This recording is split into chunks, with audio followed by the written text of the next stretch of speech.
Bonjour, je suis désolé, je vais encore critiquer Panini, mais ils tendent le bâton pour se faire battre en même temps. Ah, là, il y a clairement des erreurs connes qu'on aurait pu facilement éviter. Mais on reviendra peut-être un petit peu après. On va d'abord parler de Doctor Strange, hein, la mort de Doctor Strange. Les lectures que j'ai fait. Alors, j'ai pas beaucoup lu cette semaine. Je vais plus vous donner quelques conseils et vous donner mon avis sur la série Moon Knight. Le film Doctor Strange, au moment où vous voyez cette vidéo, je ne l'ai pas encore vu, je le vois normalement ce dimanche soir, donc on en reparlera sans doute la semaine prochaine. Mais on va parler quand même de la mort de Doctor Strange, qui est un comics qui est sorti cette semaine, pour accompagner la sortie du film Doctor Strange dans le multivers. Voilà, bref. Et ben ça, c'est nul. Voilà. Jed McKay, donc le nouvel homme poussé par Marvel et qui pour l'instant me déçoit un petit peu. Son Moon Knight n'est pas complètement fou, ce qu'il avait fait déjà avant c'était pas exceptionnel. Et là, franchement, c'est pas bon. Au dessin, on a Lee Garbett. Alors Lee Garbett, moi j'aime bien, hein. Skyward qui est sorti chez iComics, qui était vraiment très bien. C'est pas non plus un dessinateur de folie où vous en prenez plein la mirette, mais c'est hyper efficace. Et là, bon, bah, c'est un peu minimum syndical. Alors, on retrouve le fameux chien qui a été introduit dans le run de Donny Cates, qui est là, qui est plutôt cool, Bats, que moi j'aime bien. Et donc, la mort de Doctor Strange, vous avez compris que le Doctor Strange allait mourir, mais il y a une trouvaille scénaristique qui permet au Doctor Strange d'être toujours là pour enquêter sur son propre meurtre. Et puis, évidemment, il va y avoir des nouveaux gros méchants qui ont l'air hyper badass et hyper puissants. Et en 2 pages, ils se font rétamer. Enfin, en fait, j'ai eu l'impression de voir une fin Scooby-Doo. Le côté rigolo en moins, et c'est 5 épisodes pour la mort de Doctor Strange, pour changer le statu quo du Doctor Strange, et qui ne servent à rien. Qui ne servent à rien. Ça ne sert à rien. Vraiment, j'ai refermé le bouquin, j'ai dit non, mais pourquoi avoir fait une mini-série. D'autant qu'il y a des répercussions, a priori, sur Strange Academy, tout ça. Pourquoi Pourquoi Le Docteur Strange, c'est un personnage qui en plus a le vent en poupe, vu que le film au MCU c'est réalisé par Sam Raimi, donc c'est plutôt cool. A très bonne presse jusqu'à présent. Et Marvel décide de le tuer. Voilà. Et même pas de façon exceptionnelle, hein. C'est vraiment, je vous dis, c'est Scooby-Doo le truc, hein. Donc ça, ne l'achetez pas, c'est nul. C'est pas bon, pas bon. Privilégiez plutôt l'omnibus de Jason Aaron qui est sorti, qui est à 60 euros. Un omnibus à 60 euros, ça se prend, même pas très cher. Qui est sorti de Jason Aaron et Chris Bacalo. Et aussi, surtout, enfin même surtout, le Deluxe qui est sorti en France de Doctor Strange. Alors c'est pas la même couverture, hein. Moi c'est la version américaine que j'ai. De tout le run de Donny Cates avec Damnation à l'intérieur. Donc c'est les épisodes 381 à 390 de Doctor Strange et Doctor Strange Damnation 1 à 4. C'est exactement le même contenu dans la version française. Ça coûte 32 euros, je crois. 30, ouais, ça doit être 32 ou 34 euros. C'était 34,99$ aux États-Unis. Vraiment, celui-là, je vous le recommande fortement si vous voulez lire du bon Doctor Strange en sortant du film. À savoir que les épisodes de Doctor Strange sont vraiment très très bons. Damnation, c'est un peu un travail de commande, c'est en dessous vraiment. Mais globalement, ça reste très bon et ça fait partie du Donny Cates verse dans le Marvel Universe. Voilà. Donc ça, je vous le recommande beaucoup. Et vous pouvez également vous lancer sur l'omnibus de Jason Aaron et de Chris Bacalo si vous ne saviez pas quoi lire en sortant du cinéma. Vous avez peut-être fini de regarder Moon Knight, la série. Alors je vais pas trop spoiler, je vais juste vous dire que j'ai pas aimé. Il y a des moments où je me suis vraiment demandé ce que j'étais en train de regarder. Enfin, c'est pas Moon Knight que j'ai eu, c'est Spawn. Moon Knight, c'est un mec qui enfile un costume. C'est pas un mec dont le costume se met tout seul sur lui et qui change de forme en cours de route. Moon Knight, c'est un mec qui a un hélicoptère.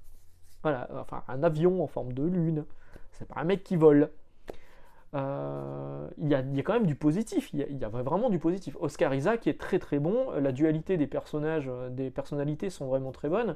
Le twist de fin, clairement, on l'a vu venir depuis le début. Euh, le combat, enfin non, ça serait vous spoiler, mais bref, les scènes de fight sont plutôt sympas. Enfin, c'est plutôt bien foutu de ce côté-là, mais c'est beaucoup trop court.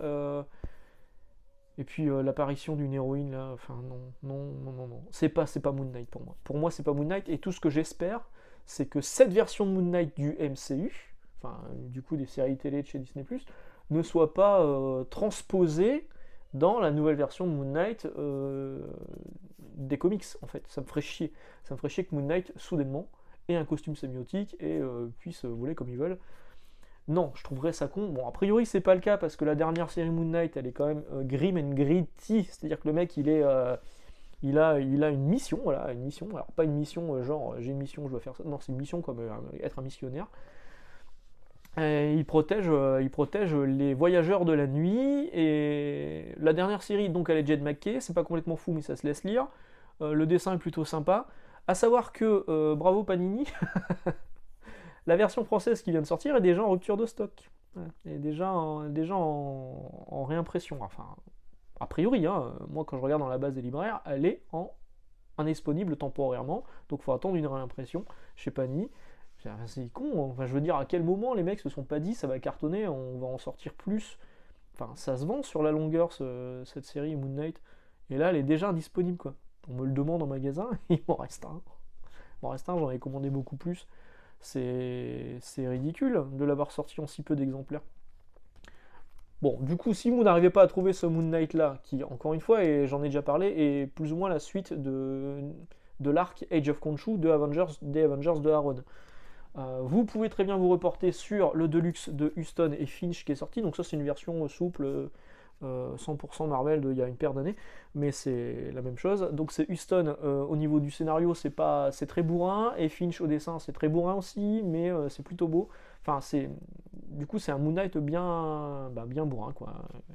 Et celui-ci est vraiment cool. Et un autre qui est vraiment très très bon, c'est celui de Lemire et Smallwood. Pareil, ce sera pas cette couverture là parce que ça c'était les 100% Marvel à l'époque où les 100% Marvel avaient ce dos gris avec écriture rouge absolument illisible dans une bibliothèque. Donc le run de Lemire et Smallwood il est vraiment très bien. C'est pareil, il y a un seul Deluxe qui est disponible avec l'intégralité du run. Franchement, ce Moon Knight ou celui d'Huston, à la limite, si vous voulez un truc un peu moins prise de tête. Là, on est vraiment plus sur la psychologie du personnage, alors que là, c'est vraiment la bagarre. Vous pouvez y aller en attendant que Panini nous sorte le run de Ellis et de Smallwood également au dessin, qui a été retardé de façon incompréhensible. Alors oui, il y a des problèmes de pénurie de papier, machin, tout ça, mais ils arrivent quand même à nous sortir des trucs régulièrement, des trucs qui me paraissent là un peu indispensables. Enfin, je comprends pas que le run de Ellis soit pas de nouveau disponible en fait. C'est un peu dommage. Bref. J'en ai fini pour Doctor. Alors dites-moi ce que vous avez pensé de Moon Knight, hein, parce que moi franchement j'ai été déçu. Je me suis dit, à la fin de l'épisode 5, je me suis dit, il en reste un épisode pour rattraper le truc. Et puis en fait, l'épisode 6 est pas à la hauteur. Enfin, clairement, c'est un acte manqué hein, pour moi, pour le coup. Sinon, polémique. Immortal Hulk, le tome 9 vient de sortir en VF. Vous saviez qu'aux États-Unis, dans les floppies, il y avait une case qui était apparue et qui a été modifiée pour les versions trade paperback et pour les second print, les réimpressions de l'épisode. C'est cet épisode-là où c'est Bruce, non c'est Joe Fixit qui se rend dans une bijouterie. Une bijouterie, voilà. Donc là on voit que derrière il n'y a rien d'écrit. Dans la première version, là derrière c'est écrit Cronenberg ou un nom juif avec écrit Jewelry, pas Jewelry, pas Jewel comme des bijoux en anglais, mais Jewelry comme Jew, juif. Il avait volontairement a priori enlevé le L. Alors il s'est excusé après. Marvel s'est excusé, Marvel a retouché la case et maintenant dans toutes les réimpressions et dans le TPB vous avez cette case qui a été modifiée sans les textes derrière, sans le truc qui faisait polémique. M1 en VF. En VF. On y a droit. Ça en fait une version collector, vous allez me dire. Oui. Panini, alors évidemment, des gens ont dit attends, c'est scandaleux, c'est antisémite le truc, comment ça se fait qu'aux États-Unis ça a été corrigé et qu'en France on a cette version-là. Donc Panini a répondu ouais, pardon, on a fait une erreur, même la traduction à la base, elle a été faite avec la version corrigée, donc la version où il n'y avait pas les textes. On n'aurait pas dû avoir ces fichiers-là, on n'aurait pas dû imprimer ces fichiers-là. Les prochaines réimpressions du Immortal Hulk numéro 9 seront avec la page corrigée. Donc quand je vous dis que cette première édition va être collector, bah, un collector un peu pourri, mais un collector, bah, c'est pas faux. Et c'est encore une preuve, s'il en fallait encore une, qu'il n'y a aucune relecture chez Panini. À quel moment le mec donc la traduction a été faite avec le bon fichier. Voilà, la traduction a été faite avec le bon fichier. Eux, ils ont envoyé la traduction qui a été faite avec le bon fichier, avec les anciens fichiers, avec la case qui posait problème à l'imprimeur. Il y a eu zéro contrôle. Il y a eu zéro contrôle. Ou alors, je sais pas, ils ont un Régis. Il y a peut-être que des Régis, hein, je sais pas, Nini Comics français, on sait pas. Vous connaissez les Régis dans les nuls? Bah, je pense que oui, parce que vous êtes tous un peu de mon âge, donc vous connaissez forcément Régis. Régis c'est un con dans les nuls. Il doit avoir un Régis chez Panini qui a appuyé sur le bouton envoyer avec la mauvaise version de cet épisode, et voilà. Voilà. Comme quoi, hein, oui, parfois je peux dire du mal de Panini, mais c'est toujours à raison. Et là, clairement, les mecs, il y avait un truc à pas faire, il y avait une connerie à pas faire, ils l'ont faite. On aurait préféré que, par exemple, Urban se trompe dans leur version de fichier de Batman Den pour qu'on ait la version avec le Bat Kiki. Hein. Ça m'aurait moins choqué d'avoir le Bat Kiki qu'avoir la version de cette case un peu antisémite, beaucoup antisémite, sur Hulk. Voilà. Bon, parlons d'autre chose. Parlons d'Amazing Spider-Man Beyond. En fait, je vous ai déjà présenté parce que je l'avais pas encore lu. Je l'avais reçu, je l'avais pas encore lu. Là, je l'ai lu cette semaine parce que je me suis rendu compte que le numéro 3 était sorti et que le numéro 4 sort dans une semaine. What? Ça va hyper vite, sans déconner. C'est quand même des gros volumes. Et ben, le 3 est sorti là il y a 15 jours et le 4 sort là la semaine prochaine. Donc, du coup, je me suis dépêché de lire celui-ci, qui est pas complètement fou. Hein. En fait, il y a plusieurs scénaristes qui se relaient. Dès que c'est scénarisé par Cody Ziglar, c'est pas terrible. Le premier épisode avec Tante May, qui plaira au Comedy Comics, du coup, vu que c'est un épisode focalisé focus sur Tante May, il est pas terrible. Le deuxième épisode Saladin Ahmed, deuxième et troisième épisode de Saladin Ahmed avec une intervention de Miles Morales est plutôt sympa. Mais c'est surtout l'épisode 83, scénarisé et dessiné par Patrick Gleason, qui lui est vraiment très très bon. Vraiment hyper beau, hyper joli. En plus, on travaille sur la psyché de Spider-Man. Enfin, il y a des pages qui sont vraiment incroyables. Hop, je vous montre un petit peu. Mais malheureusement, il y a un seul épisode scénarisé et dessiné par Patrick Gleason. Et c'est con parce que vraiment, moi, ça m'a beaucoup plu. Ouais, ça m'a beaucoup plu. Donc j'attends le prochain TPB là qui devrait pas tarder à arriver. Mais vous vous rendez compte du retard accumulé du coup en France, en VF? Parce qu'en VF, on n'a pas encore fini le run de Spencer, alors qu'ils nous mettent quand même, Panini nous met quand même 5 épisodes dans Marvel Comics tous les mois. Ce qui fait que tous les fans de Avengers, de Thor, etc., bah, ils rongent leur frein parce qu'ils ont 1 ou 2 épisodes max par mois. Alors qu'on a 5 épisodes de Spider-Man, si on n'aime pas Spider-Man, c'est un peu dommage. Mais donc, ils ont l'équivalent de ça, une fois par mois, alors qu'aux États-Unis, ça sort 2 fois par mois, hein, vu que ça va très très vite.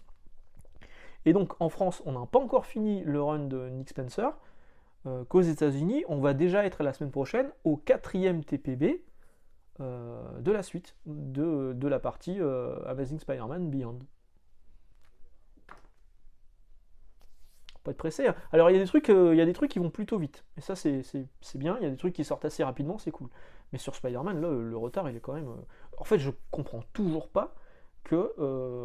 Alors déjà, Marvel Comics, qui est une formule un peu bâtarde, je comprends toujours pas le délire. Pourquoi ils n'ont pas fait une formule Amazing Spider-Man, juste Amazing Spider-Man, avec 16 épisodes dedans, qui sortiraient. 16 épisodes. À 16 €, avec plusieurs épisodes dedans, qui sortiraient soit une fois par mois, soit 2 fois par mois. 2 fois par mois, c'est ce qui se passe aux États-Unis, c'est ce qu'ils ont fait au début avec Dawn of X. Pourquoi ils n'ont pas fait ça pour rattraper le retard? Parce que là, le retard s'accumule. Moi, je vais bientôt lire les épisodes de Romita Junior qui sortent en top PB dans pas longtemps. Enfin, je crois que c'est en août, un truc comme ça. Et alors qu'en France, on sera à peine à la fin du run de Spencer. C'est incompréhensible. C'est incompréhensible. Ils devraient faire comme ils font, mais on l'a déjà dit, hein, je l'ai déjà dit aussi, comme ils font en Angleterre. Faire des formats souples équivalents TPB américains, à pas trop cher, 16 balles, franchement, ça irait, avec les séries Avengers, avec les séries Spider-Man, et qu'on n'ait pas trop de décalage avec, les États-Unis. Chez Urban, ils y arrivent à faire ça. Je crois même que le Nightwing Volume 2 va sortir avant la version originale, euh, avant le TPB original. Enfin, en tout cas, c'est pas loin.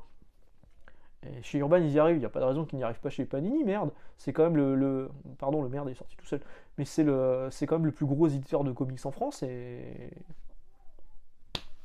est-ce qu'ils embauchent? Est-ce qu'ils embauchent chez Panini? Parce que s'ils embauchent que des Régis, et moi j'ai le niveau d'un Régis, je pourrais y aller, et puis leur expliquer 2-3 trucs. Qu'il faut pas appuyer sur le bouton envoyer les fichiers avant de les vérifier. Voilà. Bon. C'est tout pour le comic cette semaine. Si, on va rester quand même sur une bonne nouvelle, à savoir Cyberforce qui arrive chez Réflexion, qui nous avait déjà proposé Aphrodite 9, je vous en ai déjà parlé. Donc c'est plutôt cool parce que toute la première série Cyberforce, donc de Marc Silvestri, David Finch, etc., va ressortir chez Réflexion. C'est vraiment cool. Moi, ce que j'aime pas trop chez Réflexion, c'est le format qui est un peu... Mais bon, franchement, prenons la nouvelle comme elle est. C'est une bonne nouvelle, c'est vraiment cool. Merci à Réflexion, c'est cool. En sachant que déjà en France, on a Dragon qui est revenu chez Black and White Edition. On a Favom qui est ressorti chez Delcourt. Soulfire qui arrive donc pas longtemps. Tout Wildstorm est chez Urban. Qu'est-ce que vous foutez, Urban? Sortez-nous les Wildstorm. Franchement, imaginez, Urban sort Divine Right, The Adventures of Max Faraday en intégrale chez Urban. Et ben moi je fais le tour de France à vélo dans toutes les librairies de France pour dire hey, trop bien Max Faraday Divine Right c'est trop cool. Ça serait trop drôle. Mais bon, Urban est quand même ils sont assis sur une mine d'or, d'autant que je vous ai dit qu'il y a pas longtemps qu'on réutilisait des personnages Henry Bendix et Gamora dans Superman Son of Kal-El. Et du coup on pourrait en profiter pour proposer les Wildcats, pour proposer Jane 13. Il y a un truc qui vient de sortir aux États-Unis là, qui a l'air hyper cool, avec du Giscombe Campbell au dessin. Franchement, c'est dommage de passer à côté de ça en VF. Urban, si vous regardez mes vidéos, et je sais que vous en regardez certaines, relancez la Wildstorm en France. Faites quelque chose. Oui, je sais, Authority et Stormwatch, ça n'a pas hyper bien fonctionné. Authority, ça a dû marcher quand même. Planetary aussi, ça a bien fonctionné. Mais allez, un peu de un peu de courage, hein. Les 80s reviennent en force, là, on le voit chez Réflexion, on le voit chez Black and White, on le voit chez Delcourt. Proposez une Wildstorm en France, quoi, merde, en VF, on en veut. Je vais m'arrêter là pour le comics, on va faire un rapide topo sur Rooster Fighter, qui est mon manga de la semaine. Ça déglingue, c'est hyper bien. Je sais quand j'aurais dû vous le sortir. Pour vous le résumer, si vous connaissez le manga Gon, qui était ce petit dinosaure hyper badass, où il n'y avait aucun texte, bon là il y a du texte. C'est le même type de personnage. C'est un poulet, mais hyper badass, qui combat des kaiju, mais des kaiju, donc des monstres géants, mais qui font vraiment penser aux détraqués dans Jagan. Les mecs qui ont une obsession dans la tête et qui deviennent des monstres à cause de cette obsession. Et vraiment, c'est hyper bien. C'est hyper drôle. J'ai adoré. Le dessin, il est top. Et j'ai vraiment vu du Gon là-dedans, dans le caractère du poulet, parce que c'est quand même un poulet contre des monstres géants. Hein, c'est plutôt cool. Regardez-moi ce monstre géant. Et je vais vous montrer un monstre géant à la fin.